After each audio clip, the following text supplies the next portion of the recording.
Welcome to Boxing Fans Talk TV. I'm your host, TDT. You can refer to me as Miss T. As y'all know, we're going to talk about the fights this weekend. We said, what really did we learn? I don't know. What really did you guys learn? I know I learned a lot this weekend. But let's turn to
Welcome back to Boxing Fans Talk TV.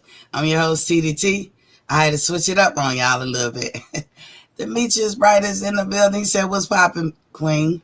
What's popping the UK? He had 51 ounces. I'm at, I think, around about 70. I stopped counting. This was not a good day. I was out Christmas shopping. Of all things to be doing. Trying to wrap presents and stuff. So I wasn't on my square today. Best Pugilist is in the building. He says, salute, Queen. Love the intro. Ain't it nice, though? Ain't it nice? Well, y'all already know.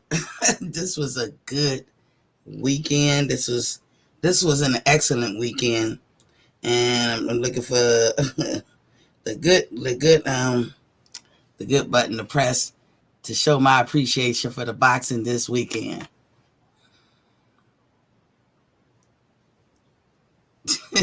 Should have been a better clap than that. Maybe I could go with this. Well, it was a good weekend of fighting. Is what we want. Is what we as fans like to see. But let me start off by saying, shout outs to all the fighters. We know that y'all dug deep. I can say this pretty much about all the fights that went on this weekend. They all dug deep. Some of them had to go to another level, and we saw that in progress. They had to dig deep and take it to another level. But you know what I want to call this weekend, even last weekend? I want to give it one name, and it's called Exposed. I think that name is befitting for this last couple of weeks or this last week. Exposed, not exposure. Someone could say that, but I'm going to say exposed because that's what I feel that happened this weekend. Now, I'm going to talk about everybody I can remember. But like I said, I want to throw this regular blanket over every fighter. Y'all did well. Y'all comported yourself well this weekend because last weekend, it was the weekend of sore losers, right? But this weekend, you guys comported yourself well. You did what you had to do. You handled yourself well after the fight to a certain extent. Like, you're going to say things and do things that people are not going to like. But overall, you handled yourself well. So shout outs to all the kings and the queens that fought this weekend.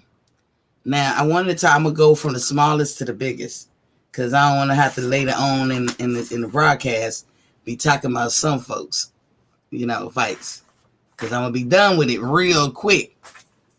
And that fight between McCaskill and Wyatt, why they at the bottom, it was a good fight. But the way that fight went is the reason why I say they should go to 3 minutes. That is a concussion waiting to happen. That's all they did was headshots.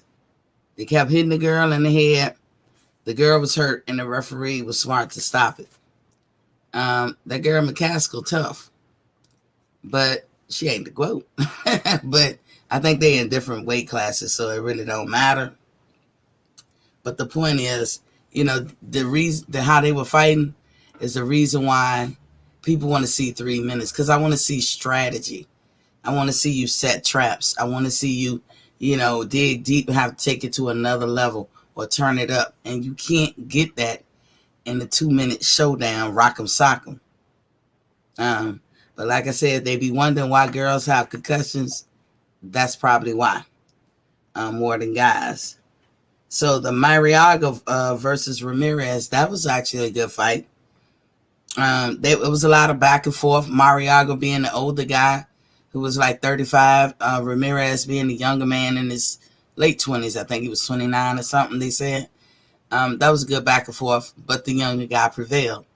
And in that case, I'm actually going to blame it on age. They may not, because Marriaga showed himself well. He did well, but his reflexes wasn't the best. I can look at how he was fighting and tell that in his young days, that would have been a barn burner. I think he would have pieced up the dude, but because he was, in a sense, more times, it seemed like he was aggressive. But the other guy was easy breezy. He was just sitting there picking his shots, and he was piecing them up. So, and I think age won in that fight. Now we talk about the Tower of Inferno, Fundora. Fundora versus I apologize if I don't know the Spanish guy's name. He looked kind of like quirky because the way he be doing his expressions or whatever, But this guy came to fight. He came to prove a point. Henley in the building, he said, "Good evening, Miss T." In the chat, I must say your boy was all you said he was. Oh, yeah, I'm going to get to that. Miss T was right. Fundora, so he can get got. That's a tall guy to be in such a smaller weight class. But if anything that man showed is that he can get got. That's why, and he was one of the reasons, too, why I named this weekend Exposed. But I named the whole week Exposed to include last weekend, too. But last weekend was also the weekend of sore losers. But they did a good job, and, he exposed the taller fighter that, he might be tall, but you can chop that wood down if you really try. The fight that I haven't heard many people talk about that was all that in a bag of chips, just for a boxing fan, is Derevyanchenko and Adames. When I tell you, I want to see that fight again. That is the prototype of fights that you want to see as a boxing fan. You want to see that. When I tell you the back and forth of it all, that fight was so interesting. It was edge of the seat, nail biting type fight Those dudes truly are the definition of leave it all in the ring. They are truly that. They exemplify that definition of leave it in the ring. They did a great job. They dug deep. They took it to different levels. They had no quit in them. None. Those men performed so well. And shout outs to both of them. Because I'm going to tell you, Derevyanchenko, if you'd have fought Charlo like that, you might would have won. You might would have won. Andrew Charles is in the building. What's popping, King? He said, salute, Miss T. So that was a good fight. I don't know if they were in the 160-pound division. If so, y'all better look out because Adames is coming. If he's in a 168, even better. If you fight somebody like that, nonstop going back and forth, and y'all excuse me for the picture that y'all might have saw on the thumbnail. That is my daughter and her boo. And I don't know why Facebook did that. Like, Facebook was really messing with me, y'all. Al Heyman, leave me alone. Just leave me alone. They deleted my program, even though I had it set. Something I can't tell y'all why. So I had to go and kind of recreate when we got back on. To all my Facebookers, coming to live thumbnail, you will see a prime picture of my daughter and her boo. So y'all just click on the live icon. I'm gonna try to fix it later, but I apologize. Sorry. You know, I don't know why Facebook why they treat me so bad. I don't know why, baby. I don't. I really don't. Best Fugitive say, I missed those two fights. I have to go back and watch them. Yes, sir. Yes, sir. That was one of the best fights of the night. Like, hands down, they get top billing. That was the best fight of the night. Because them boys that's what you want to see in the fight. I mean, how long we had to wait to the end of the year to see a fight like that? Well, I'll take it back. Tyson Fury and Deontay Wilder. It was give and take, won't it? It was going back and forth. When you see fighters give it their all, you can't help but be a fan. Even if you don't like the guy, you don't know the guy, whatever, you can't help but be a fan. DJ in the building. Salute, Miss T. You tried to tell us Pitbull Cruz could fight. I tried to told y'all. Y'all laughed at me. I was like, it's okay. That's okay. You know what, DJ? I ain't take no offense. Y'all didn't know about him. I wasn't searching for him. I accidentally came up on him because I watch fights all the time. You don't have to be a big name fighter for me to watch it. You know, I'm going to tell y'all real talk. Some of them little fights on the zone be nuggets. Them fights be nuggets. PGH Big Dog is in the building. What's popping, King? He says, salute Queen T. But yes, I kept telling y'all, it's not so much that I thought that he could outbox. We'll get to that. Hold on. I ain't even get into it. Because what I'm going to say, y'all might like, y'all might not like, but I'm going to be honest. So first, we're going to start off with the Haney and Diaz fight. Now, I talked about a few fights. I can't even remember that many fights on the Haney and Diaz card. That wasn't as memorable to me as the Cruz and Davis card, or Davis and Cruz card. So Haney and Diaz. And y'all who just came in, I called this week, and I'll lump in last weekend too as the week of being exposed. Because they all did a good job. I gave an applause to everybody. But it was a lot of embarrassment too. It was a lot of embarrassment. PGH Big Dog said, I should have listened to you on Cruz. I lost money on the Tank MO or the KO. Y'all gotta know, Miss T actually watches this shit. I eat, read, and once I like something, I'm so locked in. No matter what it is. I'm overboard with it. You might say OCD a little, but politics and all that, that's why I told you I had to take a break, because I was too much into it and I needed a break. Sorry, y'all. It's in my eye. But anyway, yeah. Had you listened, PGH, you'd have had a nice piece of change today. But Haney and Diaz. Okay. Y'all ready? So, Diaz did, I feel, duck Haney at first. I don't think he wanted it with Haney. I think anybody who watches Haney know that that's going to be a hard fight. I don't think people say, oh, his power. I think people say his grit, his determination. He won't stop.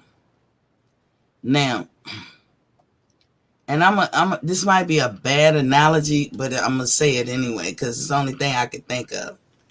You know how when y'all used to play basketball, because I used to play basketball growing up for my high school, right? And we would play the people out the country, right? And no offense to anybody, but the white boys or the white girls, our teams would play them. Now on the street, they couldn't hold a candle to us, and that's where most of us learned how to play.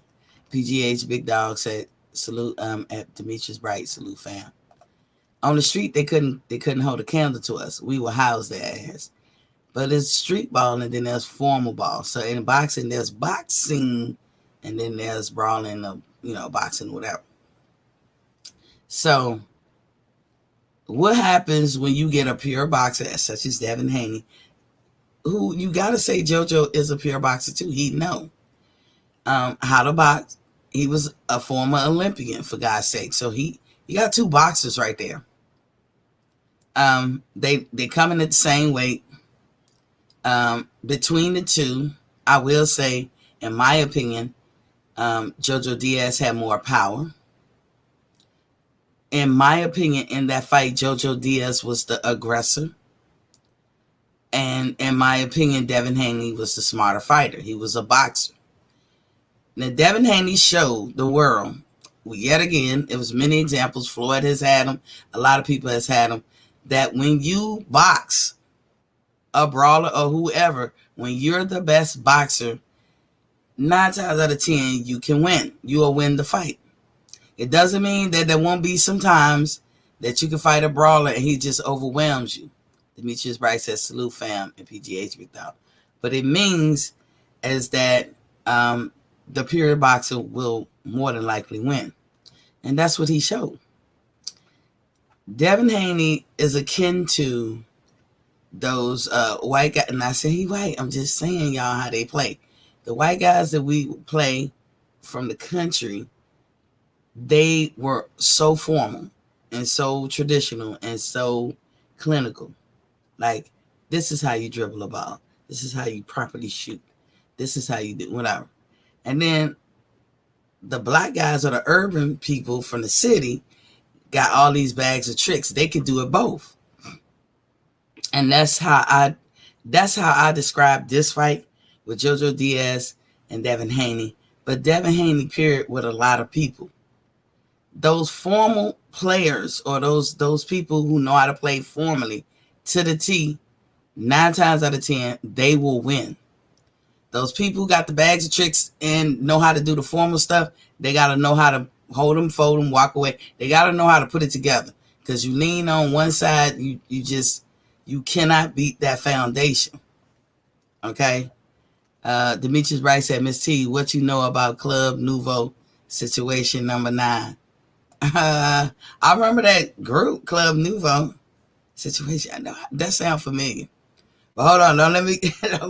I got to stay on the track. So that's how I see Devin Haney. So when I say this to you guys, I'm not insulting him. I'm just telling you the truth, and I don't care. I got to tell the truth. Devin Haney, to me, lacks creativity and strategy compared to the people he has gotten the ring with. Fundamentally, he's sound.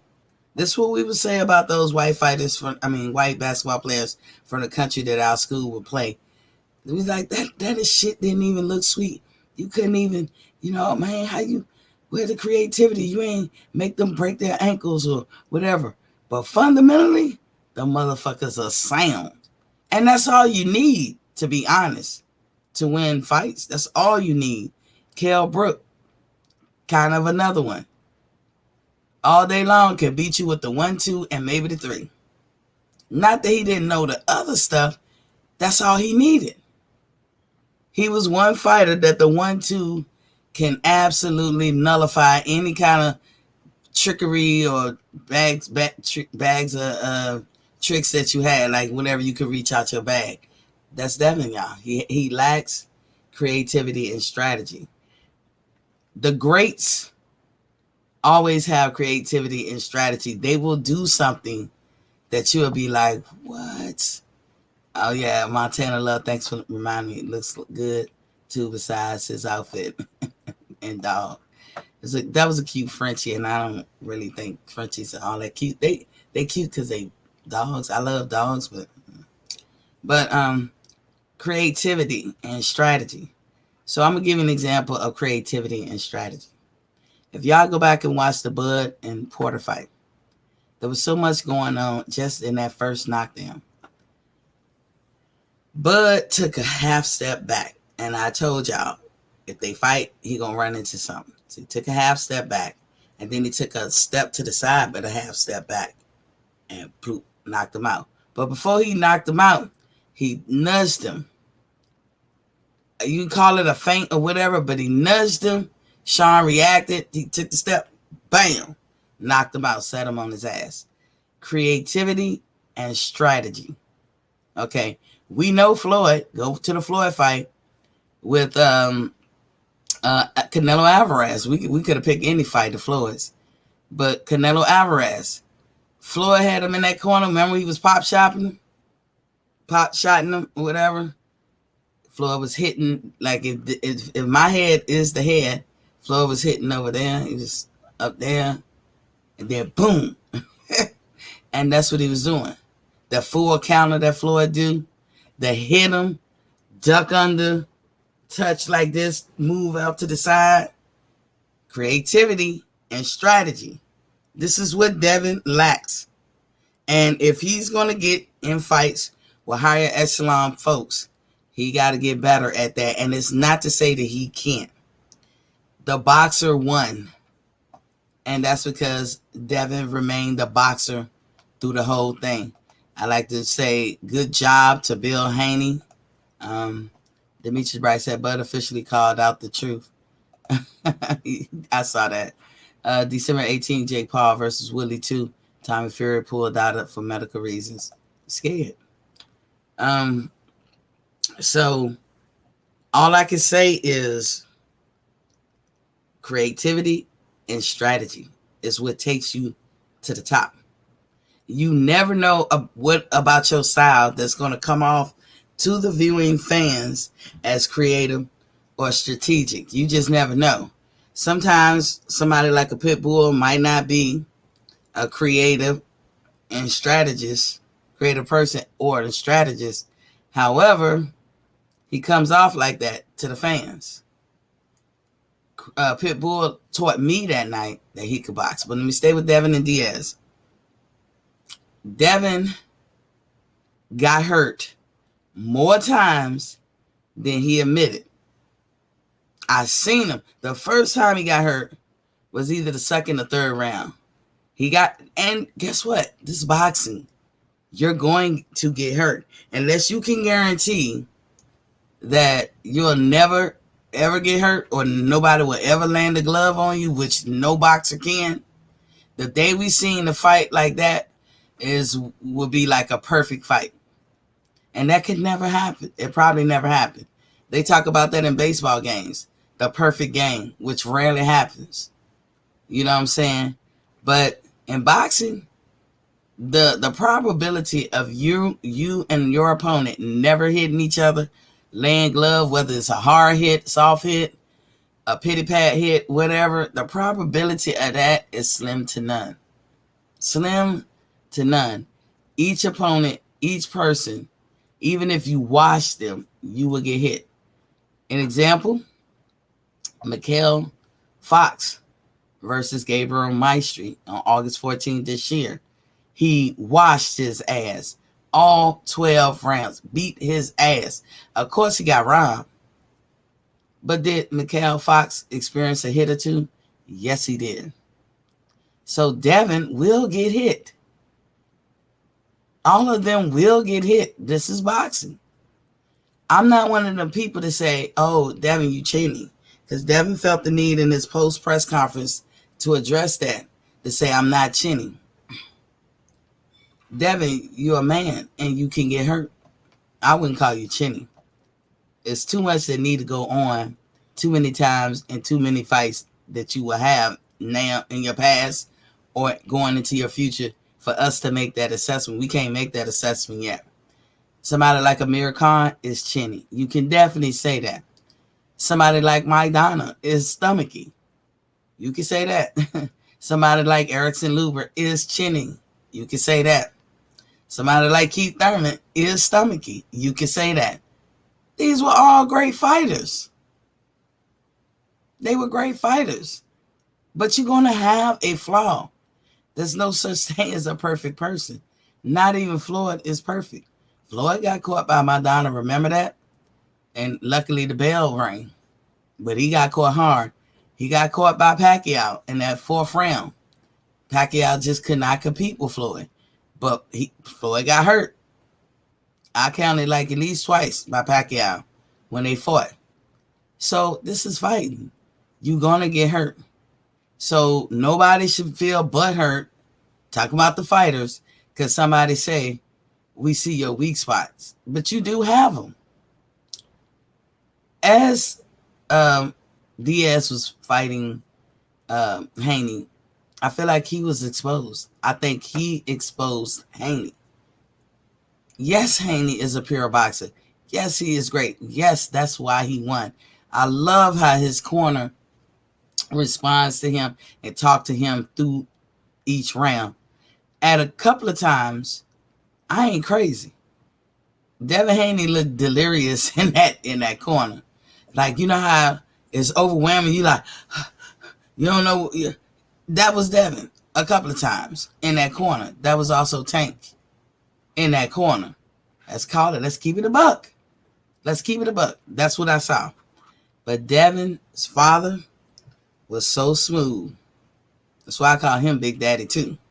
So smooth in how he talked to his son and gave him instructions.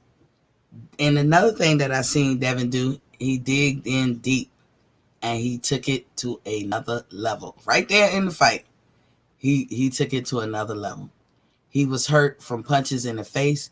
He was definitely hurt from punches in the stomach. That's the one that really caught my eye. I could care less about the face shots that would hurt anybody. But to the stomach, I seen him crumble up a couple of times. But he had the fortitude to fight through it. That was his biggest challenge that night. But in the end, when I say he was exposed, let me tell you something. In my opinion, just my opinion, somebody who hits hard and put pressure on Devin or is a better boxer than him,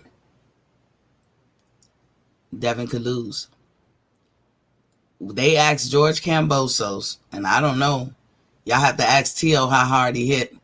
Or y'all have to ask people that he fought before how hard he hit. He said he liked to be the underdog. He liked to be disregarded. He loves this. But apparently he hits hard. Tio won't running up in there. If Devin and Tio would have fought, and Tio was on his square, and he was boxing like we know he can, long as he has stamina. Because that's the thing with Devin too. That's his greatest asset, his stamina. I don't think many can out-stamina him. But if somebody got in there like a Tio and could, toe for toe with the stamina, and Tio would have caught him, I think Devin would have went down. I just believe it. But when I say exposed, I'm not even talking about Tio. And now let me talk about Kambosos. Kambosos, they asked him as Devin was descending the steps behind him. They asked him, do you see any holes or anything? Something to the effect, I'm paraphrasing.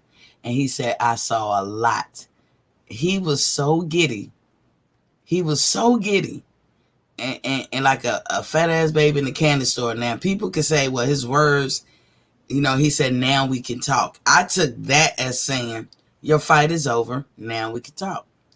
Devin responded like, yeah, let's just get in the ring. Come on, I'm ready. Da da da da. I look at all, things that I could look at. I looked at the body language as well. When the fight was over, Devin gave his whoever talked to him. It seemed like they was rushing Devin out of the WitchCon. I think Devin was overwhelmed. I think this was a more tougher fighter than he thought. Now, he's young, black, and handsome. Of course, his face didn't get messed up. You know what I'm saying? What's his name? Jojo Diaz has been in the fight game a long time, and he has had wear and tear on his face. So, of course, he's older. Of course, his face was going to get messed up. It would get messed up no matter. You could have put him in there with Ryan Garcia, and his face would have got messed up. So, that's not the test. The test was they rushed him out. Why? A lot of fighters don't realize that they do this. But after they fight and they know they won and they know it was a wash, they stick around. They don't be in a rush to leave. They make sure, everybody happy, everybody good? Okay, well, I guess we're going to walk on to the WitchCon. Fighters who lose get out there real quick sometimes. Sometimes they lose gracefully. But fighters who are overwhelmed and hurt a little bit, they would go head out. But somebody had the fortitude to tell young Devin to come back out and talk. And he did. So to me, him and Kambosos was saying the same thing. Kambosos looked like a fat ass baby in the candy store. He was like, yes. Oh, I welcome this. Bring it on. But that's not why I say Devin was exposed. Miss T, what the fuck are you talking about? I'm going to tell y'all this right now. Anybody who say Gary Russell can't beat Devin Haney ass is lying. Gary Russell will probably, I'm with Fred on this one, Gary Russell could probably beat the whole 135. But I was saying this that night. I said, he cannot beat no Gary Russell Jr. Cannot. Not in my opinion. Gary Russell Jr., if you go back and watch his clips, either it was him or Batman has said what was the hole in Devin Haney's arsenal. They just mentioned one. And they would say his shots is too wide. I would come through straight, boom. And I know, and the Russells, they know how to hit you from a shorter distance. They know how to bring it from Mississippi. But it's that, that short distance that comes off and feels just like as if, folks bringing it back from way here and bam. You know what I'm saying? Gary said that. Or his brother, Batman, said it. One of them. And I be damned. I saw that and some more shit. To beat Devin Haney, you got to be just as a pure boxer as he is and be quicker. If you go skill for skill, somebody like a Gary Russell is a highly skilled fighter. He has a lot of speed. So is Haney. He's a highly skilled boxer and he has speed. I don't know if his speed is faster than Gary, though. I don't know. I don't think so. But we know that Gary is fast. He's one of the fastest. So that's why I say I don't think he's faster. And Gary got popped. You heard in Diaz's corner, he said, he's not really hurting me. He can't hurt me. When they say that, they're not necessarily saying the person don't got respectable power. Of course, they got respectable power. You're not running into them. Everybody try to say that about Floyd. Floyd can't hit. Floyd ain't got no power. But you weren't running up in there, was you? And if you wasn't running up in there, he got something, don't he? Same thing with Devin. Devin got respectable power. He got pop. He hits you. He hurts you. He had a beautiful game plan. Strategic, he's not. Creative, he's not. Now, this is something that he can change. He's only 23, and he just turned 23, like a couple of weeks ago or something. Or a week or so. Recently, he just turned 23. So this is something Haney can work on. This is not the end all to be all for him. But, JoJo Diaz was giving him problems.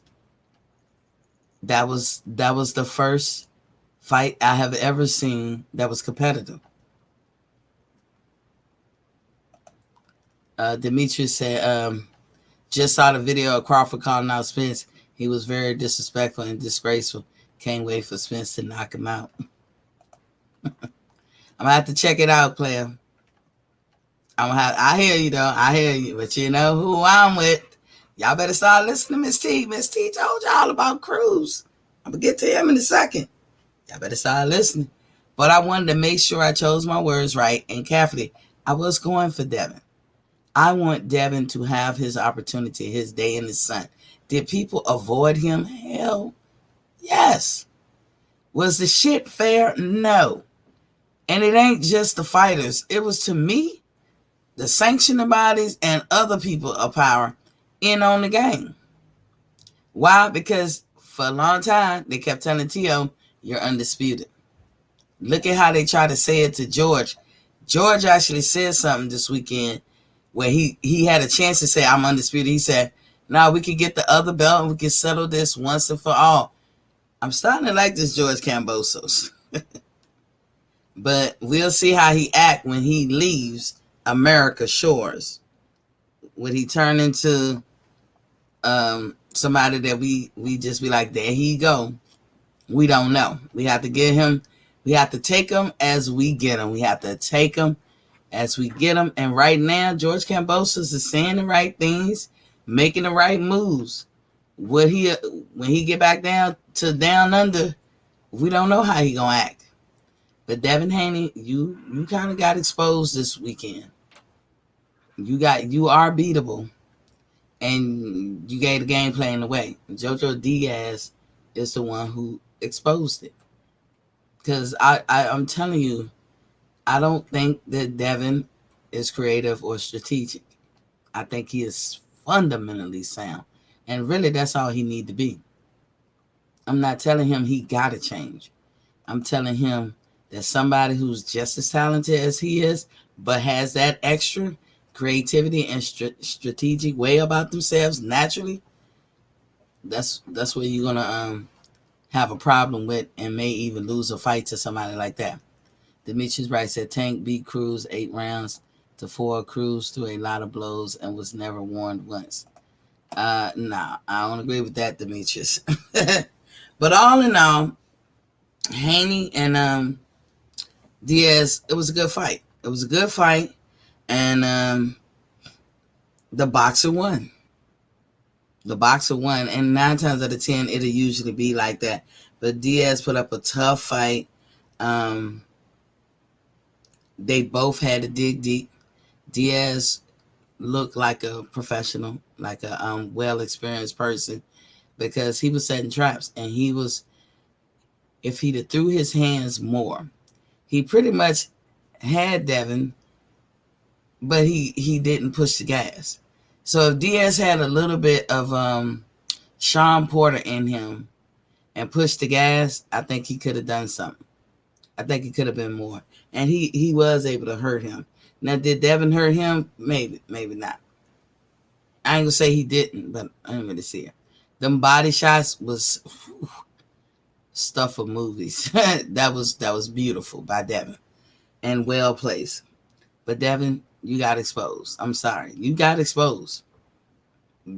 Please do get the fight with Kambosos, because it's your turn. It's your turn. I want Devin to have a B line or A line, whatever you call it, straight to Kambosos. I don't want him to think about nobody else. That's where you got to go, Devin. Get that.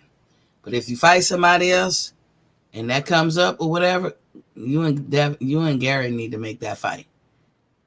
Gary will beat every last one of them in 135, I believe. I'm with Fred on that aspect, because in the last week, it was a week of exposure, being exposed. Now let's move to Tank Davis. Whew. Didn't I tell y'all? Didn't I tell y'all mother suckers that Isaac Cruz was the truth? I told y'all. Again, I accidentally ran up on this guy. I'm watching boxing. I'm like, who is the guy? Like, it just never failed. I'm watching and watching and watching. This guy comes up on TV, and I'm like, whoa, he's relentless like Errol Spence.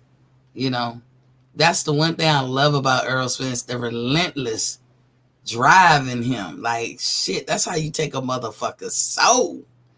And I seen that in Isaac Cruz. Relentless. Just kept coming at him. Wouldn't stop. Determined to damn near kill this dude. I don't know if y'all ever seen how he work out. He looked like the Stay Puft Marshmallow Man. Truth be told, I think he runs with weights on, like heavy, like a weight jacket and just a lot of stuff. Oh my God, this dude is incredible, in incredible shape. And I kept saying to myself, "But Devin, fuck, I'm with you, dog. Ain't nobody fighting you. Fuck, fight somebody else. You looking for the top four. You know, T.O. ain't trying to fight you. Lomo ain't trying to fight you. Ryan ain't trying to fight. Tank ain't trying to fight you. Go to 5, 6, and 7. Who ranked there?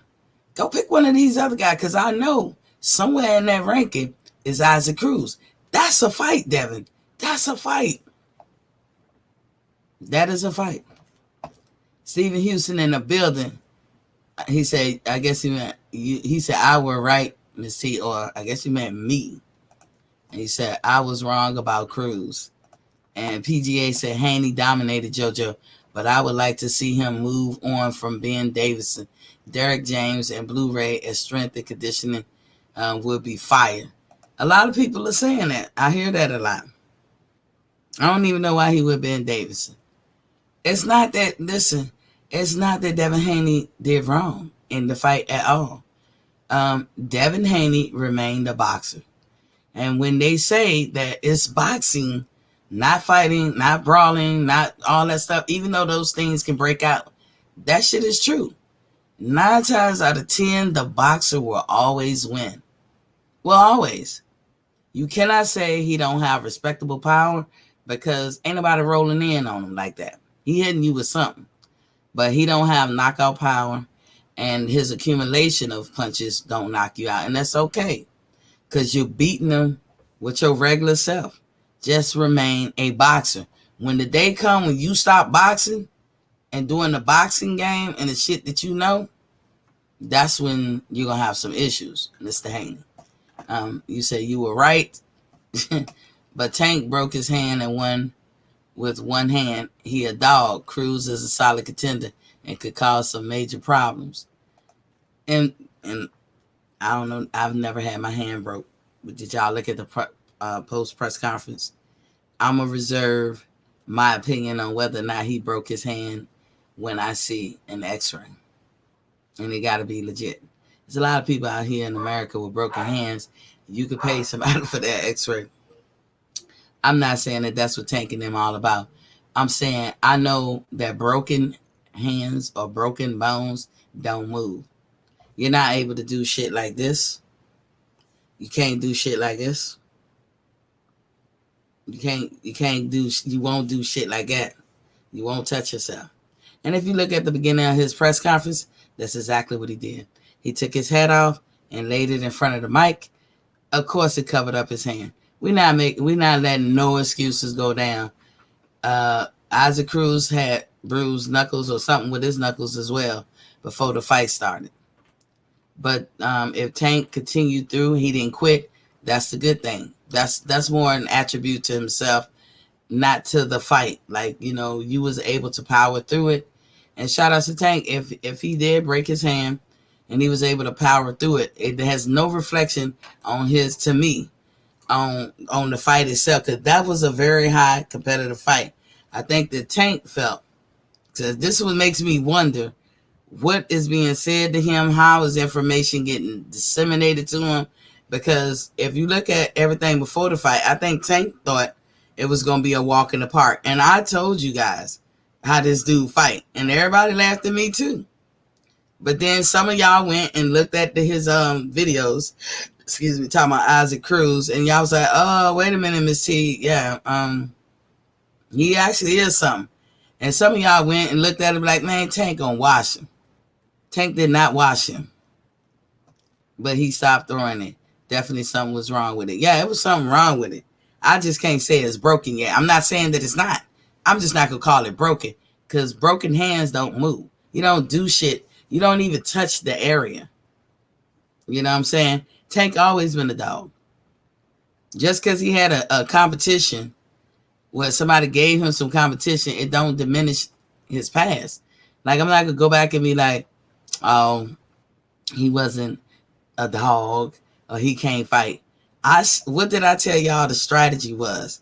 I said, if Tank tries to fight him, I'm hot for some reason. Let me turn in these lights a little bit. Whew. I'm about to take all my shirt up in here. Y'all don't want that. Like, take off my shirt. Oh, Tank, I said, if he fights him like he fought Barrios and like he fought Leo Santa Cruz, that Cruz was going to fuck him up. I ain't say it like that, but that's exactly what I meant. Cruz is going to hurt him. I said that. I said, Tank, this ain't the guy to fight like that. Ain't no strategy shit, you know, and creativity. And remember what I just said about Devin, that he lacks? Tank has it in abundance. Strategy and creativity. I said, you cannot do that with this guy. This guy don't care about nothing. You know what video clip I would love to play if I was thinking about it, I would have had it ready.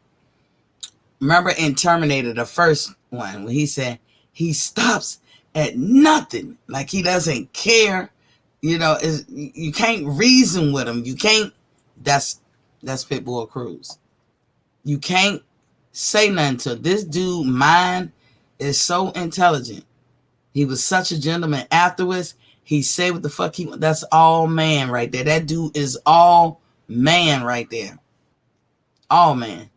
They were wary. Tank was wary. And if I was thinking, I would have had the clip. Y'all can go back and watch this. Look at the very end of the fight. Tank didn't know which way it was going to go. So when the post press conference, when they asked him, he said something to Tank, and Tank said, you thought he got the best of me, or that was a hard fight? And the guy was like, yeah. Thank God. Shout out to that reporter, whoever they were, but they didn't back down. I know Tank is one of our favorite fighters. He's mine too. I was yelling at the screen at him.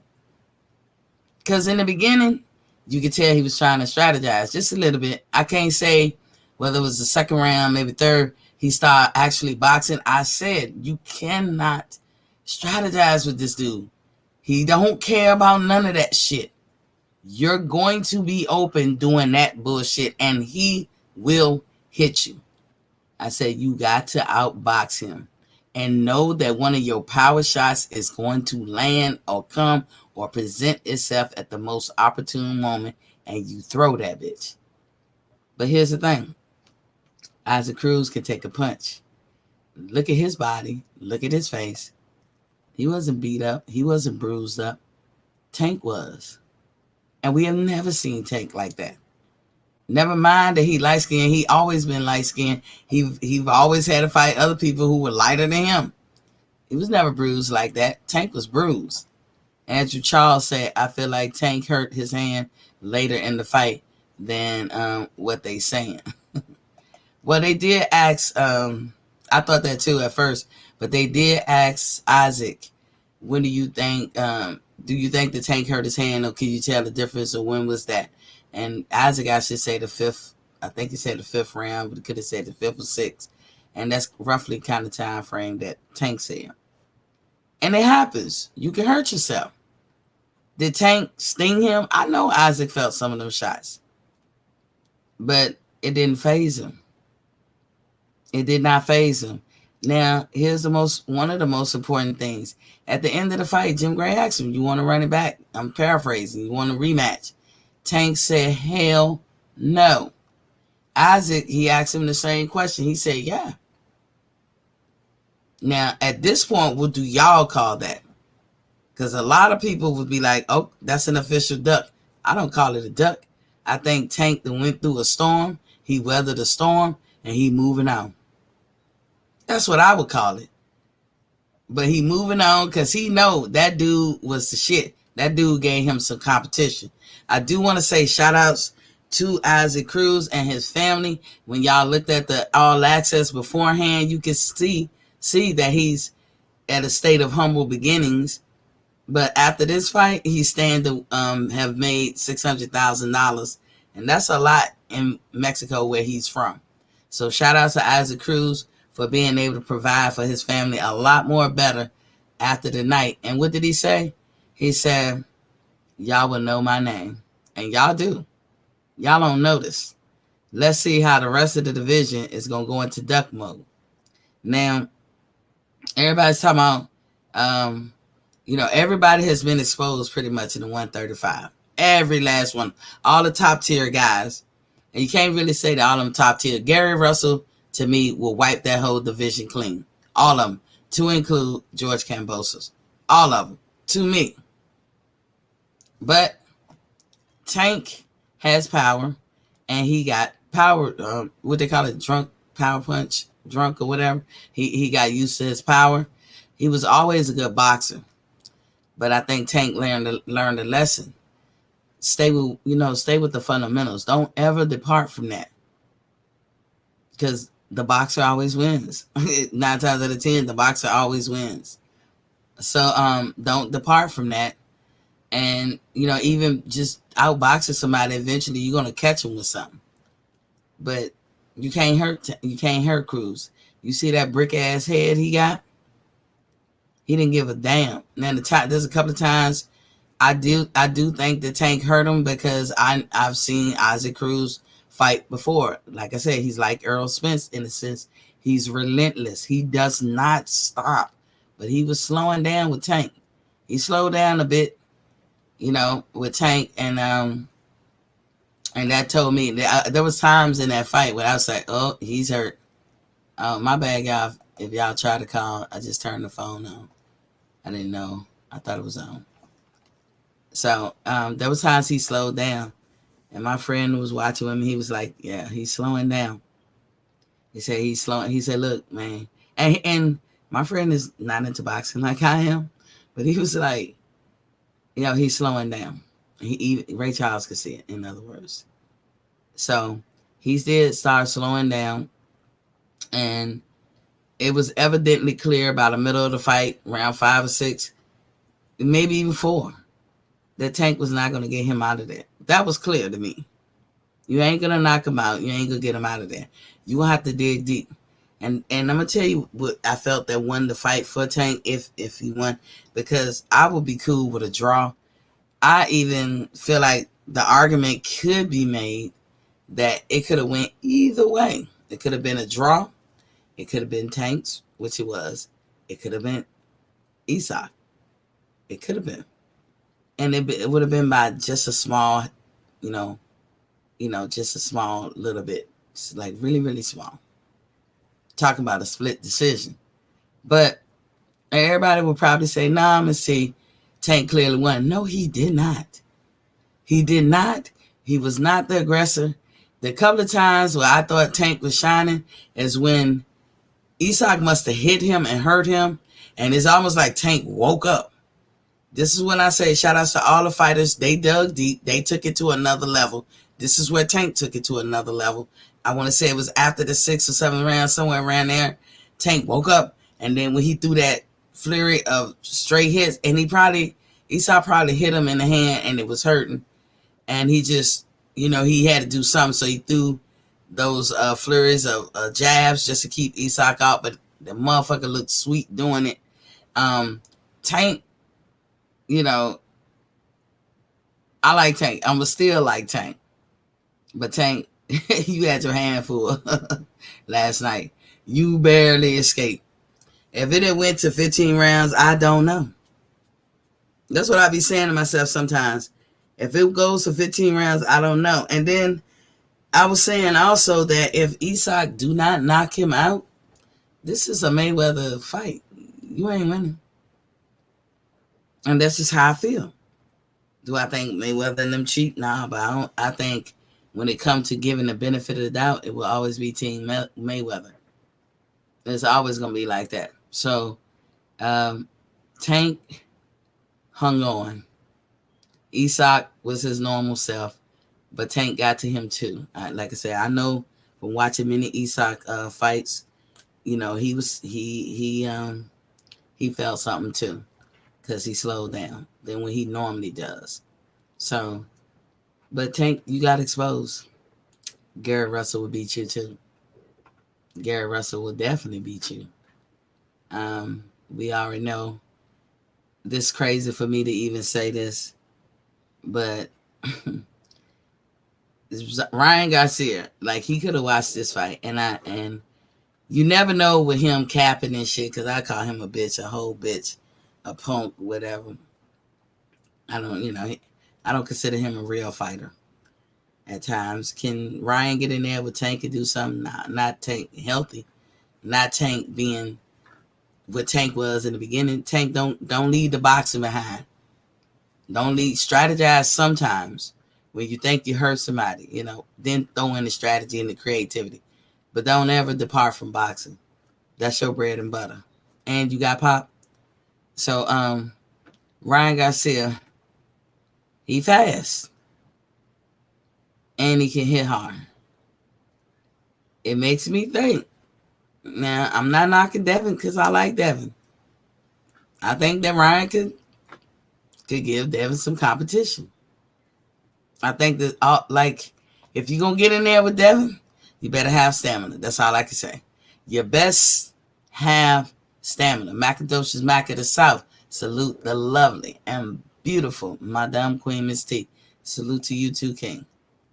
If you get in there with Devin, you better have strategy.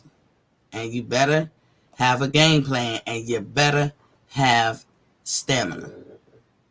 If you are a decent enough boxer or a pure boxer like him, and you are creative and you know how to strategize, you could probably win the fight against Devin Haney. You have to make him uncomfortable. You have to stay on his ass from pillar to post. Then the question is, can you? Since everybody say he don't have power, can you? Because he gonna stay on your ass as long as he got stamina. But like I said, he was exposed. Brandon Figueroa was exposed. Tank Davis was exposed. Fundora, Tower of Inferno, was exposed. Darian Chico showed what he really could be. And he should have fought Charlo like that. You know what I'm saying? These fights that happened this weekend really opened our eyes to a lot of stuff. And I'm going to put the link in the chat, because I had to get it off. Maybe y'all got something to say about it. Do chime in. All my Facebookers, welcome to the channel.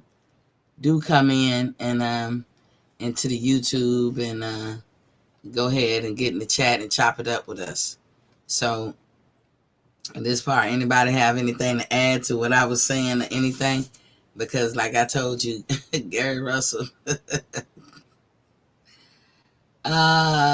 he will. Gary Russell will run through that damn division like nobody business. Nobody business. He will run through it. Macadocious Back of the South said, I think Ryan is all talk. Me too, until he prove otherwise. But he can't fight. He got to show us he's willing to fight the best and not be on his B's. Canelo don't even take him seriously. True. Indeed, sir. But Ryan, here's your chance, Ryan. You got to see everything you needed to see this weekend. And I've called you a bitch and everything, a coward, all that. But I will tell y'all, because I will keep it a buck. Ryan is taller. He can box. And he's fast. And he do have pop. Can he take a punch? He got a punch in the face from Luke Campbell and went down on that. Could it be because he was shocked and he didn't see the punch coming? He got back up and then he knocked him out. Ryan and Devin Haney will be a good combative fight. And I don't think that Devin will wash him. I do not think so. Do y'all feel any kind of certain way? I just don't think so. But for real, I've already told y'all what Devin plan is, and he need to stick to that. Go on and get that undisputed because you deserve it. You deserve it. That's your next step. Don't look at nobody else. Don't worry about what we saying over here. Don't look at nobody else. Go on and get that. Get it out the way. If 135 is too much for you, move up and push it. Keep it pushing. When I say they, it was a collective they that threw roadblocks in this man's way, and that wasn't fair. And I don't like that. I don't like that about his whole career thus far, how people just on purpose stood in his way and denied him the pursuit of motherfucking happiness. That was what you did to Devin. So Devin, please do go to Kambosos, but you better come prepared because Kambosos got something for you now. Lionel Cox in the building was popping king. What's up, cuz? Do you feel that Cruz showed us the blueprint to compete against Tank? More than showed us. The problem is that Tank hits harder than a lot of people, and he hurts people. What happens when he hits somebody he can't hurt? That's what happened. Presidential Jafar in the building was Poppy King. Hey, Miss T. Hey, I was right again, Presidential Jafar. I told y'all about Cruz. I told y'all. Cruz showed that not only he could take Tank's punches, and you saw Tank be befuddled. I read everything. I read your body language, how your facial expressions. I was looking at everything, how he was breathing, how he had that delirious look in the corner. He was hurt, and it was more than just his hands, people. He said they didn't listen. They didn't. Lana said, yeah, Cruz was a tough opponent. Yes, he was. He was tough. But he was always going to be tough. Now, my worry about the fight, going into the fight, was Cruz. The biggest question I had was Cruz going to cave under the lights? That was what I was worried about. And I think that Tank and them was hoping so. I think that they were hoping or thinking that it would. If y'all look at the post-press conference, Mayweather was a little, what would you call it? Defensive. He was defensive. Y'all go back and look at the press conference. Tank didn't answer the question fully. Would you run it back? And I would love to pull it up, but am I going to get copyright infringements? I don't know. They already showed it, right? Presidential Defy, that boy hurt Tank to the body. Nobody wanted to admit it. Yes, he did. Had him breathing hard. That boy had Tank grimacing. I said that too the night of the fight. I was like, look at that, he grimacing. With that body work, yes, indeed. But he didn't. Okay. Okay, let me see. Tank said he didn't want a rematch. Yeah, okay, I was going to ask you in a sec. What you mean? Because he had 2 chances to answer that. So going forward, how we supposed to read that, y'all? If we being fair, because we read everything into everybody all the time. We read everything to everything Bud say and do. We read everything into what Spence say and do. We read everything. But now these were our favorite fighters this weekend. I was going for Tank. I like Cruz, though. I don't dislike Cruz. 2 things can be true at the same time. But I told y'all this dude was the real deal. He don't care about nothing. Right now, you can't buy this nigga shit. You can't deter him. You can't buy him off, pay him off, whatever the hell.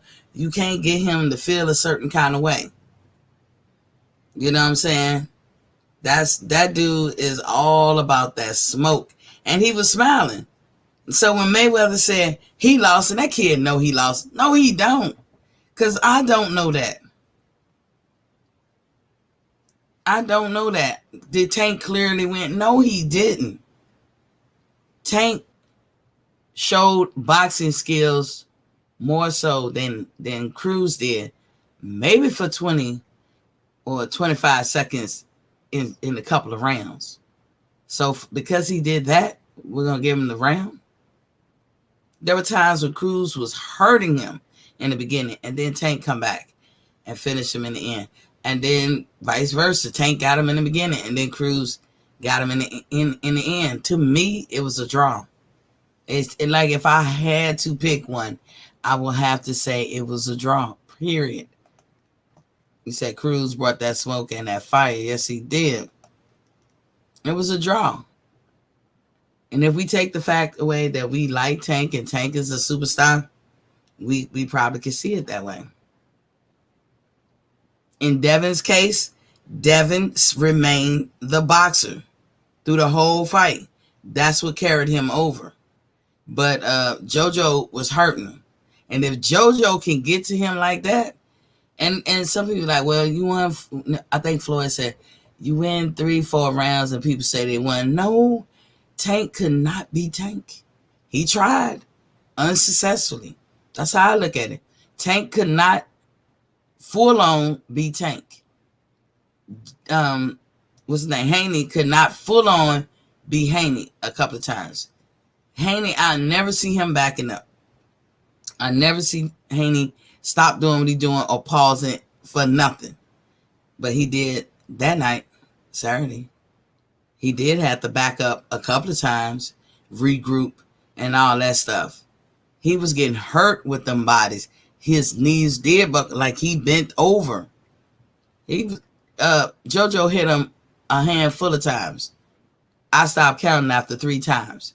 He hurt him a handful of times. Devin Haney could have had a bloody mouth. You know, because Devin Haney got a habit of poking his lip out when he's about to do something. And JoJo caught him a couple of times like that. He might not want to do that again, but he does it. I know it's his habit. It's his thing. You know, it's like, oh, shit, he does that. But JoJo caught him. JoJo showed that, dude, stop walking around thinking that we are no competition for you. But hey, I gotta say to y'all, JoJo, Fortuna, Ryan, Tank, all of y'all stop walking around avoiding the man. I'm not gonna get mad at Devin because y'all avoided him. Y'all did. I never believed that Gary avoided him or was ducking. I don't care what nobody say. That ain't never gonna be my belief. Because I can tell you right now, if I see it in this fight finally, now why didn't I see it before? Because nobody could compete with him. If people say, why y'all calling it now? Why y'all see it now? We see it now because nobody could compete. Before, finally, both of them had real competition. Well, we had to see them dig in deep. I put the link in the chat, y'all, if y'all want to chime in. We had to see them dig in deep. We had to see them go to the next gear, pull something out. Both Devin and Tank went back to their corners, gassed and motherfucking delirious. True that. Lana says style make fights, and Cruz style match up with Tank's perfectly, but that separates the good from the best. Yeah. Cruz will fight everybody he fight that same way. Now, before, Cruz didn't have to show too much boxing abilities because that's how damaging and devastating he is on most of his opponents.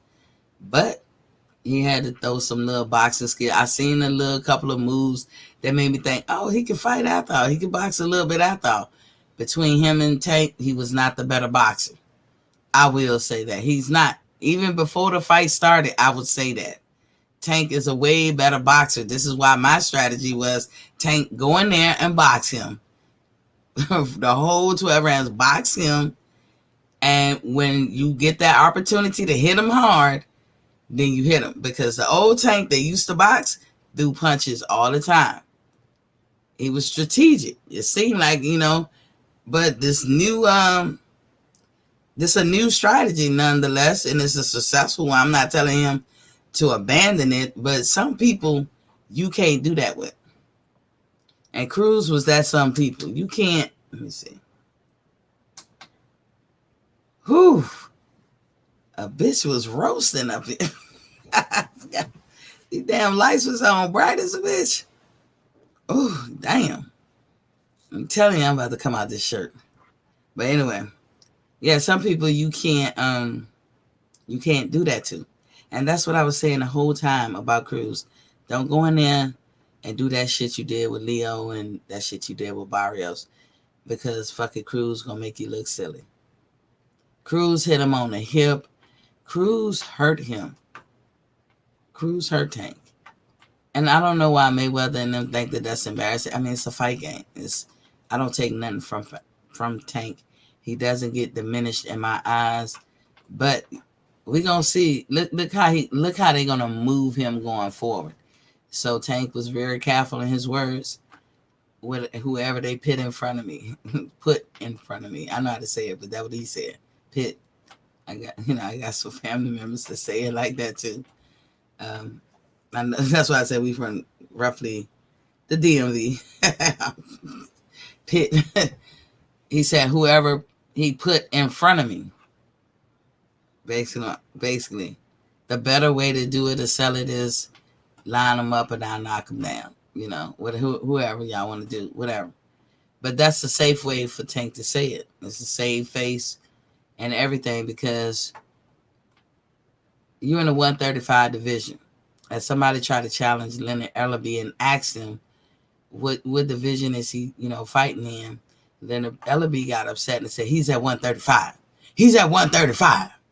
Like he put the base in it. He's at 135. Okay, then it's a fair question. Why the fuck was y'all moving him up and down then? But y'all was picking certain fighters that y'all wanted him to fight. He even hinted around to try to fight, what's his name, Keith Thurman. And I didn't agree with that. Not for either one of them. Why mess up y'all careers to do that bullshit? Either one would have took a loss even if they won. Keith Thurman, however, would have waxed his ass. But it would have been a loss, because why is you fighting the little guy? Tank, you gonna fight Keith Thurman, and even if you won, are you gonna fight Boots Ennis next? So what's all this hippity hoppity up and down on the motherfucking the boxing divisions? You know what I'm saying? So that was a fair question to Leonard Ellerbe, but he got upset and he shut the dude down and said he's at 135. So Tank, if you're at 135, are you interested in getting a championship belt? And somebody please explain, how the fuck is he a champion but George Kambosos got the belt? Like, is it interim or what? Because now I'm starting to be confused, because I thought it was interim. You know what I'm saying? So George Kambosos only got 2 belts now? I don't know. But I need to know from Tank, the next time y'all put a microphone in front of his face, I need y'all to be asking some questions like, do you have an interest in becoming champion at 135? Like the bona fide champion. And if so, unified. If so, undisputed. Well, right now, the only question you can ask is, do you have an interest in becoming undisputed? Because pretty much George Kambosos got all the belts and Devin Haney got the other one. And it's more lucrative and smart for them two to fight. And then after that, bring all comers. You know what I'm saying? Bring them all. Run them. Lionel said it's about the money. Yeah, it could be about the money. It's always about the money. But see, we're not going to keep following fighters. It's just about the money. I need, we fans. We're fans of the sport. Would y'all like, I don't know, I'm going to just name a team, Dallas Cowboys. First one that popped in my head. Or your favorite football team. I'm sure all of y'all have one. Would you like them if they did not want to get to the playoffs? If they never show no interest in making it to the playoffs, never show no interest in trying to get to the Super Bowl, would you still like them? Would you still buy their merchandise? Would you still follow them? This is a sport. There's rules and regulations to the sport. You should follow them. But there's goals in the sport. If you're not here to be the champion or undisputed, then if you just here for money, tell me again why I need to line your pockets. Monel said Mayweather told Tank he would make him rich. Okay, he made him rich. It seemed like he got paid more in the Barrios fight than he did this fight. And that's another, like I said, shout out to Isaac Cruz. He got a guaranteed purse of $300,000. I would love to know, and this is me being nosy. I'm not judging. No, remember I told you I don't try to count nobody's money, but at the same time, I am kind of contradicting myself by counting. But I'm happy that he got a guaranteed purse in this fight for $300,000, and he got 40% of the pay-per-view shares, which by their rough numbers at this point, they estimating that he would take home about $600K. That's a lot. I swear this man probably prior to this was probably making, I don't even think he was making $100,000. Keeping it a buck. I don't think Cruz ever got $100,000 paycheck. Michael Dosha said Cruz and Barrios was Tank's toughest competition so far. True that. I don't think, how do I say Barrios? Because I like him. He's a decent guy. Barrios could fight, and he might have caught Tank, but I think Tank always knew he was going to beat him. Remember when Mayweather was telling him unofficial card, and Mayweather was like, turn it up, and he turned it up easily. This fight with Cruz, that shit wouldn't have been easy. Mayweather could have been in the corner like, turn it up, and it's be like, I'm doing the best I can. That's all he could have said. Mayweather mad because people was saying Tank lost. Yes, did y'all see the poll at the end? That was interesting. Usually those polls are legitimate because they take it from people calling in and shit. It was damn near a three-way split. 44% of the people said that Tank won. 36% of the people said that Cruz won. This was the shit. This reading right here was the one that made me go like, damn. 20% of the people said that it was a draw.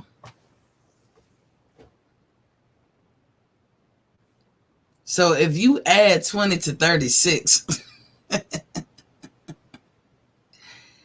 56% of the people did not think that Tank won that fight. If 20% thought it was a draw and 36% thought it was Cruz, together them numbers says 56%. And them things are usually, in my opinion, right.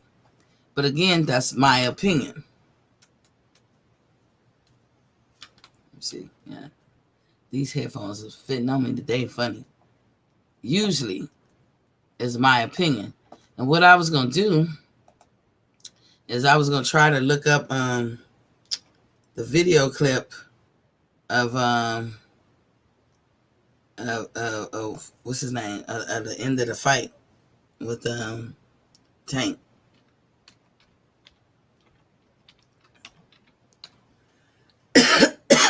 Y'all excuse me for a second.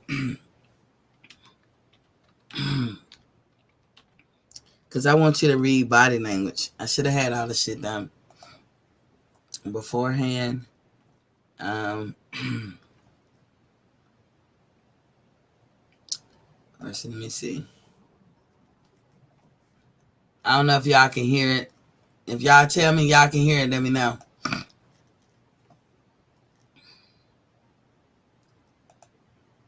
Hold on.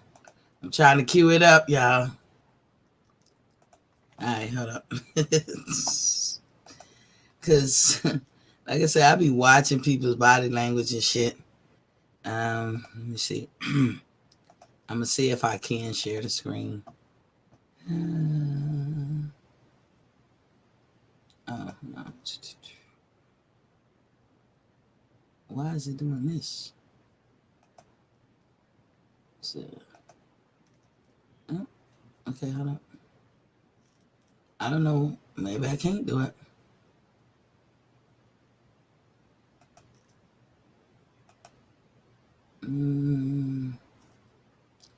No, it actually won't let me do it. That's weird. That's the weirdest thing.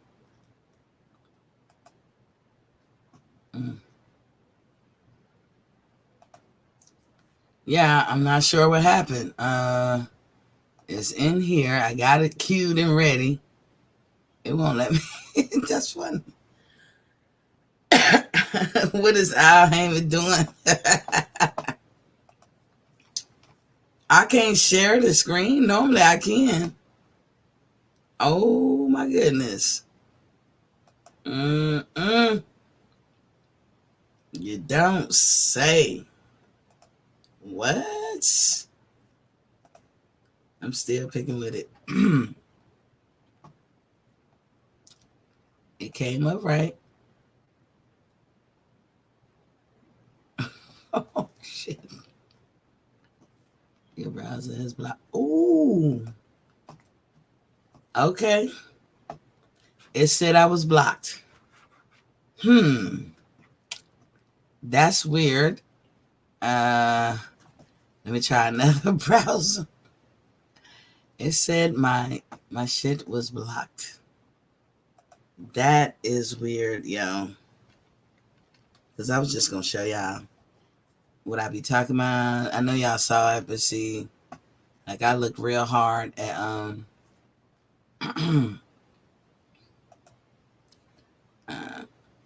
what the hell? Let me just say. Let me see. Y'all give me a second. I really want to bring this up now.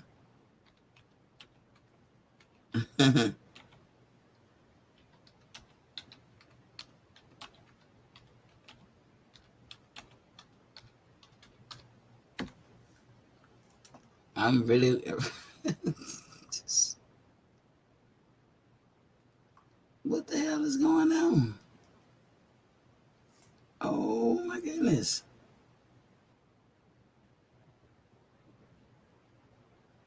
Okay, let me just get into YouTube and see if I can. Now I'm back in YouTube. Let me just see if I can get it.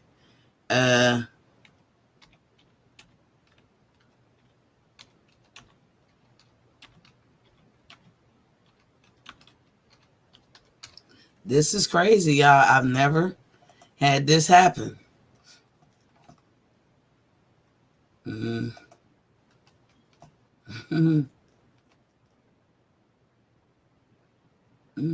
Okay, I was gonna say. I'm just, hold on. I'm probably gonna play this whole clip, but it's a highlight reel. That's the best I can do. Like everything else was shutting me down. I couldn't tell y'all why. Let's see now if it's gonna let me. That's good. Oh.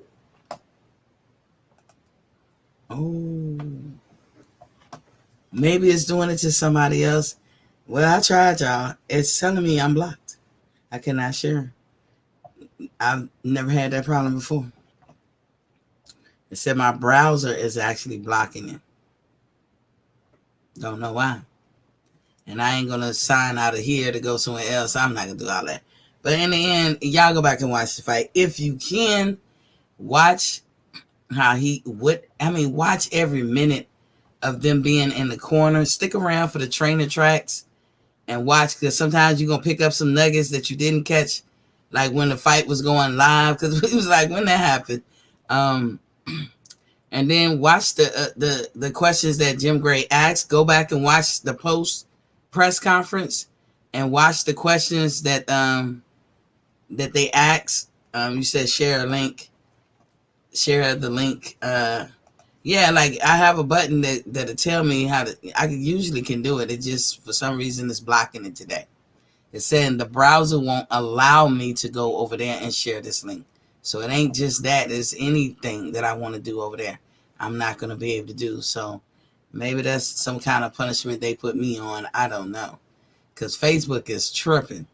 Facebook deleted my broadcast before I even came on today. So y'all see a picture of my daughter and her boyfriend, my soon-to-be son-in-law, to come into the live. So anywho, I'm just saying, go back and watch it. Watch the in particulars. Pay attention to the small stuff. Pay attention to what he's saying in his corner.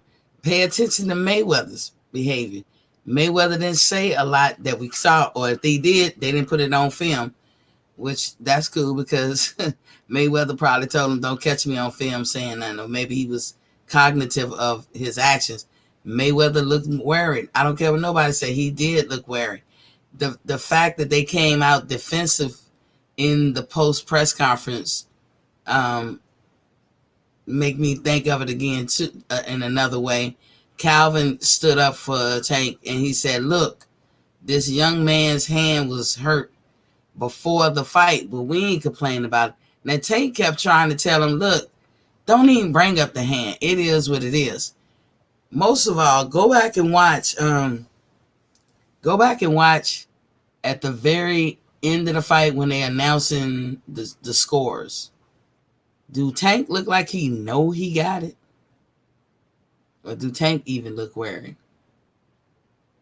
When some of us going to say that it's a draw, there's a reason.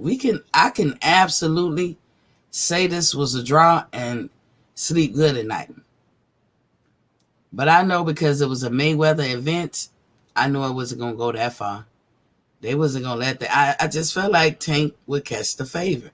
Am I mad that Tank caught it? No.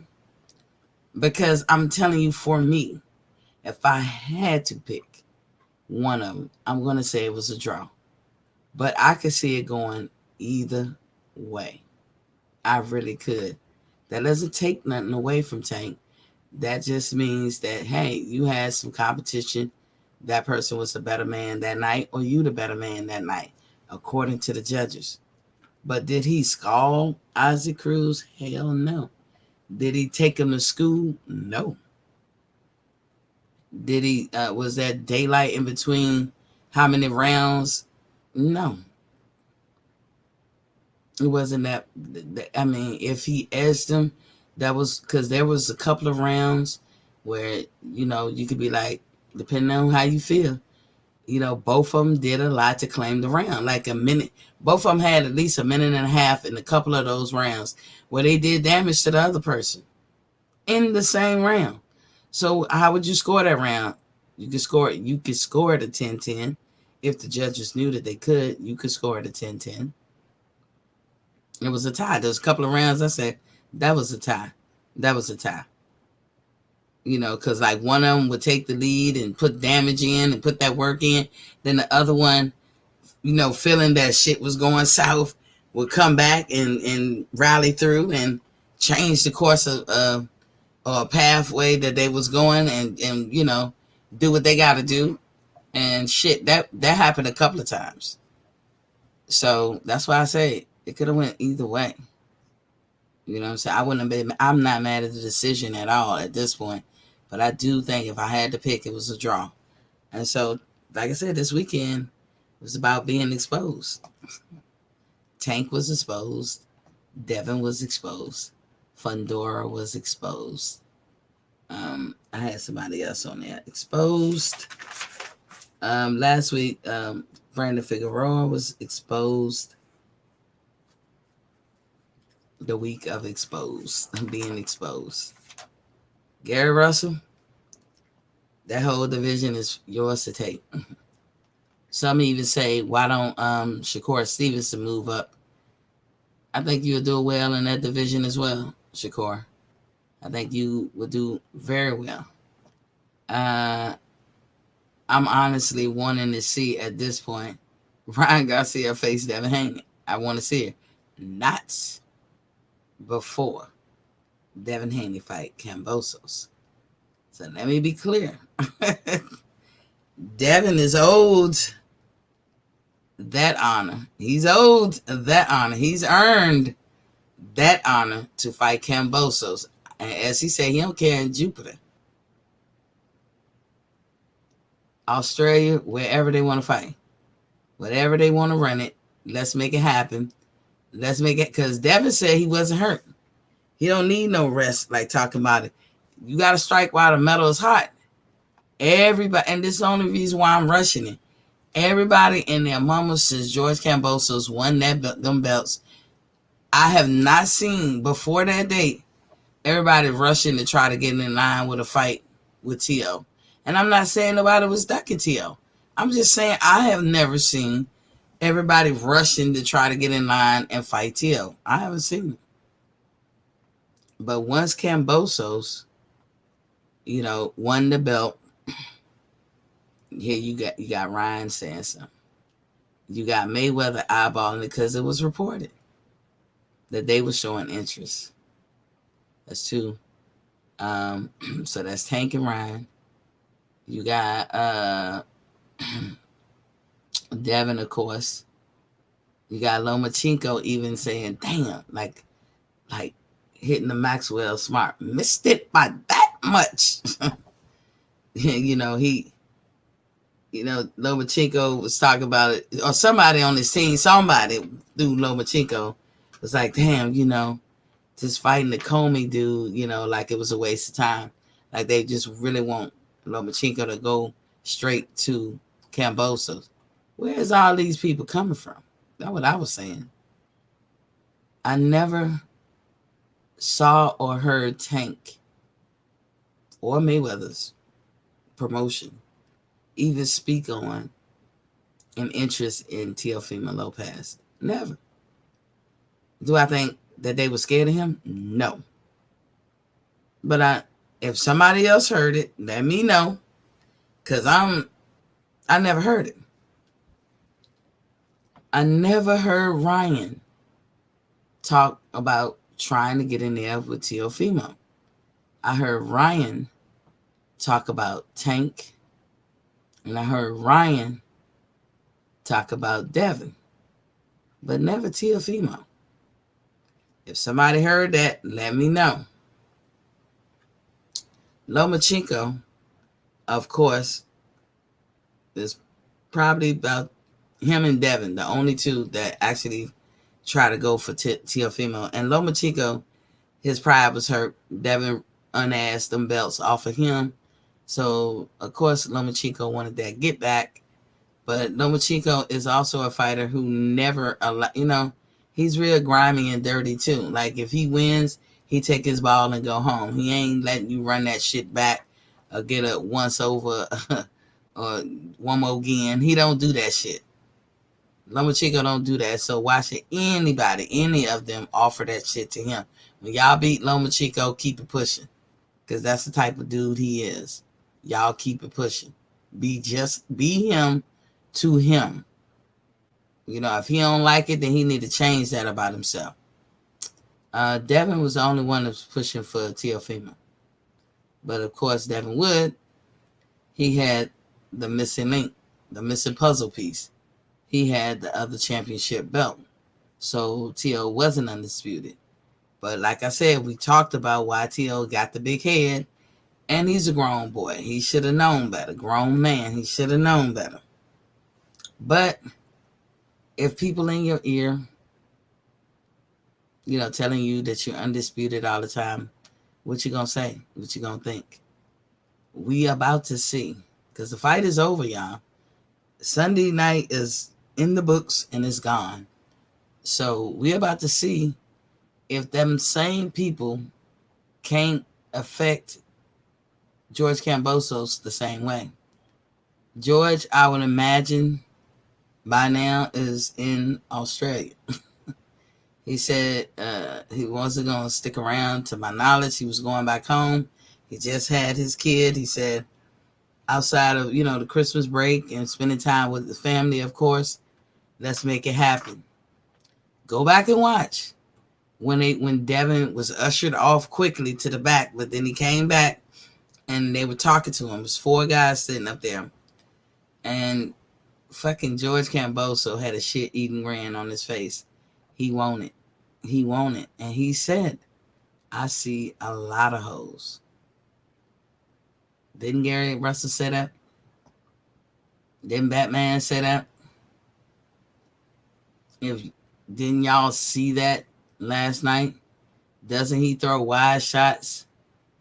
Isn't somebody who's faster than him just as a pure boxer as he is? Couldn't they get at him? I mean, don't get me wrong. Devin Haney is the truth. I mean, he is talented. But somebody just as talented as he is, perhaps faster, could they get at him?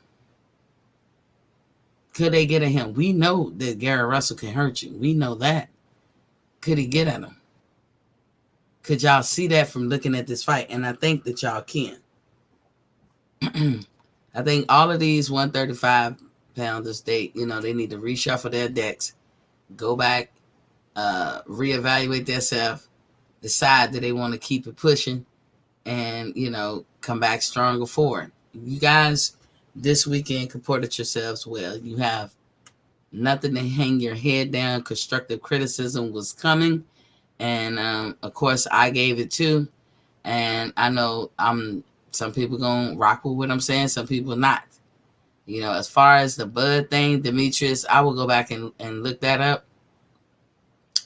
I don't know much about it. I don't mind talking about Bud and Spence, but I try not to, take it to that next level that it shouldn't be. I'm a Bud fan, but I'm also a Spence fan. I can do both, but between the two, if I had my pick, I'm going with Bud. But it's hard to talk about them two in that way because it's like, to me, the Spence fans be just, oof. They be over the top. Michael Fuller, Tank is number 1 at 135. I disagree, Michael. I disagree. You will have to explain yourself. I just went through all of this. Welcome to the show, King. But you have to explain that. I disagree. I put the link in the chat. Said that's why I love the fight game. Exactamundo. Me too. Michael, what you talking about? You put the link in the chat. Yeah. Off of one night. What I saw in Tank is the same Tank I always see. What did Tank do that's different from Tank? Tank, what he showed different that night was that he dug deep and took it to another level in midstream. But all of them did that. All of them did that. Haney did that shit in midstream. They all had to dig deep and take it to another level. Every last one of them. Most of all them fighters up and down the cards had to do that Saturday and Sunday night. It don't matter that he was hurt in it. The fight is the fight. Esau was hurt too. We not, it's like from the assessment, Michael, we can't say, that he was hurt in it. That's what fight don't have that. Once they, it's I'm saying, I don't know if you mean to do it, but sometimes people say that as like an excuse. He hurt his hand. It wasn't broke. But shit, I know I couldn't continue with the way that thing looked like it hurt. You could tell in his face it was hurting. But so was Esau. He was hurt too. And he told you in the post press conference, he came in there with knuckle issues. Didn't stop him. Tank, to his credit, tried not to even bring it up. It was everybody else bringing it up. He did speak on it because that's what you want to do. You don't want to pull the Pacquiao and Freddie Roach. You don't want to pull that. Remember how they, it was my shoulder, and Mr. Jones, the candlestick maker in the library that hit me across the circle. Whatever Pacquiao was saying after Floyd whooped his ass, that was some bullshit. Because one, you never said nothing before. Two, you didn't even say it in the middle of the in the breaks. And three, you didn't say it at the end. But when you get to the press conference, it was the shoulder. No, so shout out to Tank for even saying it. He was like, my hand hurts. Cool. Yeah, a lot of shit hurts when fighters fight. Devin was hurting too. Them gut shots was killing him. Tank is from Baltimore. If you ever go to Baltimore, you know the significance of that. One thing he has is survival skills and heart. I used to live in D.C.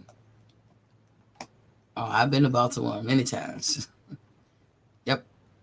And it do look like The Wire, that movie. Just like it. That shit is so accurate. I've never, that's one show that come on TV that I could say that's so goddamn accurate. From look, how things is. You fuck around, get out the BW Parkway if you want to in Baltimore, you'll be scared for your life. Definitely scared. Hell, you go to the Baltimore Harbor and you can run across some shit that'll have you scared for your life. Baltimore ain't nothing to play with. But that ain't got nothing to do with the price of tea in China. Tank did not outperform this guy. He just did not. He boxed him better. And I'm talking 20, 30 seconds and a handful of rounds. He showed his boxing ability. But in the beginning, he tried to strategize. You wasn't here, Michael, for this one, but this is what I was saying. In the beginning, he tried to strategize. And real quick, he learned, I better box this dude. And I said that from jump. Tank, don't do him. Don't try to strategize and pick the shots, the perfect shot. You box this nigga. You box him through the whole fucking fight. And you're going to land something heavy. You're going to learn something strategic. That's what you do, Tank. The Tank, started off as being the new Tank. And he kind of turned into the old Tank. And then survival kicked in and, all that good stuff. But Esau was hurting. He got the nod, but again, it could have went either way. It should have been a draw. If you're being fair, it should have been a draw. But this was a Mayweather promotion. I don't think it would have been a draw. If Tank withstood enough of Esau's barrage that he didn't falter or fall, because had he failed, then what they would have been saying. Because there was times when I was like, whoa. when you I've never seen Tank obviously try to do like blatant dirty tactics either. I would never say Tank was that type of fighter. But in the fight, what'd he do? He hits him, and then he right away grabbed him by his neck, and he applying pressure. And he bends over on him, leaning down, tiring him out, and hit him on the side. Never seen Tank like that, really. Tank didn't ever have to do that, but he had to do it. What that tells you. He had to go outside the box. I wasn't even mad, but, the only criticism that I have of Tank is that he is looking for that one-hitter quitter. That's what I said. Don't do that. And he quickly went back to his old self and boxed. Tank throws supreme combinations, but he doesn't do that as much looking for that one-punch KO. He had to abandon that. Yeah, he be doing a one-hitter quitter, but he had to abandon it because Esau is not the person you want to do that with. Okay, I don't know what the hell is going on. Yeah, this goddamn computer. My bad, y'all. I'm pressing buttons and it's, He said Tank won the fight. No, I think it was a draw. I'm being fair and being honest. I think it was a draw. I really do think it was a draw.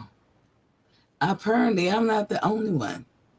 56% of the poll that they took at the end didn't think the Tank won. I think it was a draw. And that's being fair. But I'm not mad at the decision. It could have went either way. It could have went Cruz way too. And come on, Michael, you looked at the fight, right? So did you look at the very end of the fight? Did you look at the very end of the fight when they was announcing the scores and all that? Did Tank look like he knew he had it? Haven't we seen fights with Tank before? Oh, I forgot. He always knocked him out, but he didn't. And I'm not saying he had to, but I know that Tank had a worried look on his face. Mayweather had a worried look. Tank was delirious at times in the corner. So was Devin Haney. This is the experience that they needed, though. This is not bad constructive criticism. This is what they needed. They don't need to be in fights where they always dominating. That's not a competition for them. Both of them got competition this night, and that we should be proud of. This past weekend, unanimous decision at the end. Look, them two judges that had it 115 to 113, that was about as accurate as you was gonna get. I say it was a draw. Tank was not the aggressor all night, and Tank was hanging on a lot of times. More times than it should have been. Now, I kept saying, too, Esau made a lot of mistakes that I just knew Tank was going to jump on. I meant to tell y'all that. Esau has a habit of leaning forward. Perfect for Tank's uppercut. And I kept saying it. I said, man, that shit can happen from the first round to the last round and everything between. It's going to happen. Y'all see Tank kept throwing a lot of uppercuts because he saw the same shit. I knew that before the fight started. Esau does that. He also, when he swings, the force of his swing almost completely turns him around. Tank should have jumped on his ass. Like he did that one fighter that he beat up within the first round. I think the first round, the second round. Tank should have jumped on him. Tank could have did a lot of things. Tank could have capitalized on a lot of Esau's mistakes because he did make mistakes. But you live and learn. It's like Esau is going to grow from this. Tank is going to grow from this. Haney is going to grow from this. JoJo is going to grow from this. JoJo is never going to hesitate and be kind of leery about taking other fights in the 135 division. JoJo going to be like, bring it on. That's the JoJo we know and love. But coming up to this division, he was hesitant. He had a good reason to be, but he was hesitant. But he somehow bit down and went on and took the fight. So, JoJo, kudos to you. But Devin remained a boxer. So Devin, to me, clearly won his fight more than Tank won his. That's just what I saw, y'all. That's just all of what I saw. But it was a good weekend of fights. I called this whole week, to include fights from last week, exposed. A lot of people got exposed. We got to see some sore losers. Didn't think TL would be like that, but you are, bro. And I like you. But you're a sore loser. And it's unbecoming. You lost.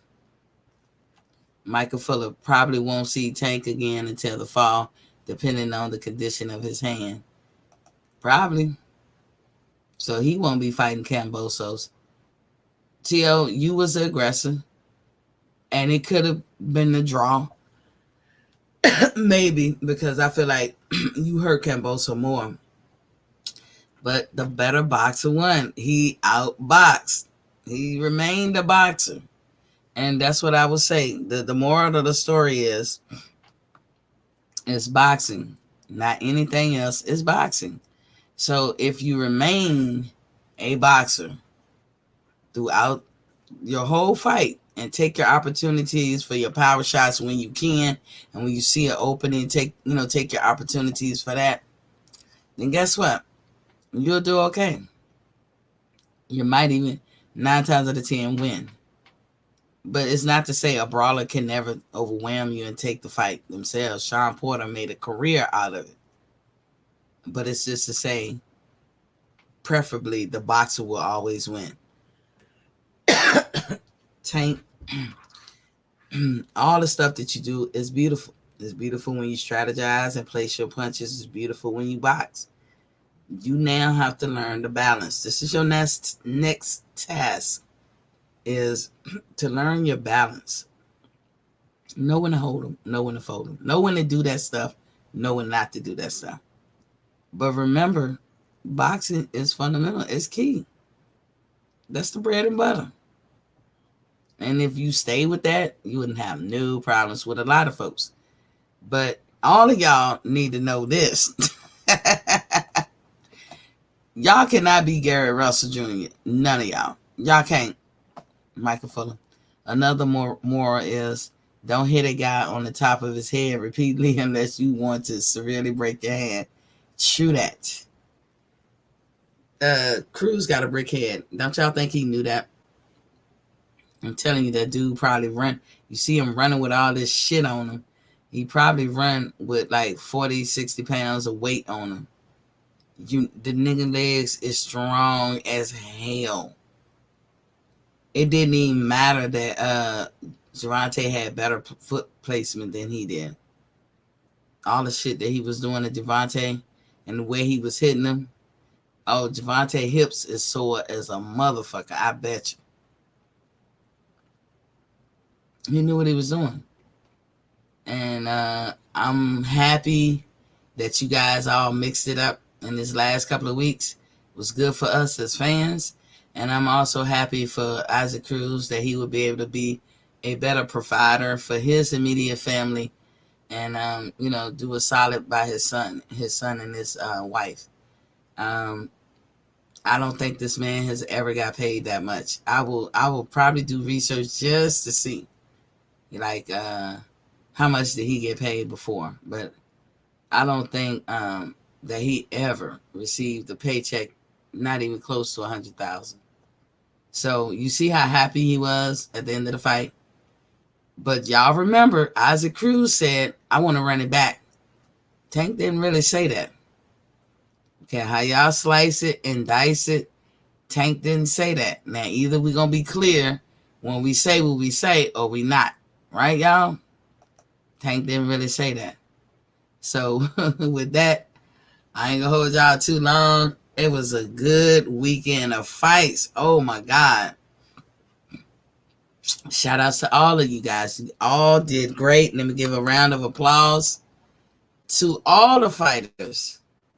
Y'all did well. Y'all comported yourself well. The criticism that you're receiving is constructive criticism. So just take it as that. He said Mexico City is no joke. Lionel K say K. And you said peace. Yeah. Remember, y'all, I come on at 7:30 Eastern Standard Time. 7:30 p.m. Eastern Standard Time. Rodney Smith in the building was popping, King. He said, you told us about Cruz. Yes, I did. I wouldn't lie to you. I wouldn't lie to you. I did. And it was a great fight. It was so great. And guess what? Devin and Tank, y'all did good. Y'all showed the next gear in midstream. How cool was that? Tank said, hell no, when asked about the rematch. He sure did say it. He said he don't want none. He don't want it with Lean. Now, what do y'all call? I'm so interested to hear what the rest of the boxing world got to say about that. I'm not going to call it, is he ducking? I don't know. I know that Tank know that dude gave him a hard time. And if you think about it, Tank is talking more, but he doesn't know how to be coy. So he you get a more honest answer for him. Because when he answers questions, it's refreshing. He's like, I didn't want to bend down. I could have, but I didn't want to get caught with something, but and get hurt real bad. Honest. It's no embarrassment. It's not an embarrassment that you had a great opponent in front of you. This is what is gonna make you great. This is what makes y'all great. Y'all want to see the prototype of what we think boxing should be, and how you should go at it. Go look at Adames and Derevyanchenko versus Adames. He broke his hand on a fighter's head for the first time, and is never gonna be the same. Tank is an honest dude. Yes, I believe he is. He doesn't know how to be coy, and I find that refreshing. Go look at Derevyanchenko and Adames. Look at that fight. If you don't look at nothing else, look at that fight. And that's boxing. That's what we want to see. Those guys get an A+ and get the best. They are rated the best out of this weekend fights, above Tank and them, because they exemplified what it means to leave it all in the ring. There was no real exposure or being exposed in that fight, other than the fact that's what we want all the fighters to do. Second to that is Mariaca and Ramirez, talking about leaving it all in the ring. Now, there's something to be said when the main events, I'm not saying that about. I can't say that they left it all in the ring. I could see where Cruz hesitated, because I've seen him fight before. Tank did get to him because he slowed down. If he was his regular self like he'd been with everybody else, I don't think Tank would have made it. But Tank must have did something to him. I seen Tank be a little different than himself. Devin was a little different from himself. JoJo, I think JoJo was probably about the same. So, y'all different for a reason. Somebody made y'all like that. Y'all didn't just, you know what I'm saying? Otherwise, you'd continue being your natural self. But you wasn't. And that's great. That's great for boxing. But y'all, if you want to imitate, talking to all the fighters, and you want to imitate somebody, Derevyanchenko versus Adames. That's the fight of the century right there. That, to me, next to Deontay Wilder and Tyson Fury, that is the best fight of this year, and probably will be the best fight of this year. But I'm just TT. I'm one person. But anyway, like I say, you guys know what I say. When you know better, you do better. Hey, y'all, check out my new intro. I'm going to play it again, closing out. I will see y'all tomorrow. Have fun. We'll probably be talking about this all week. Good fight this weekend. Good way to comport yourself. Nobody was a sore loser, so I'm very appreciative and happy of that. And I'll see y'all tomorrow.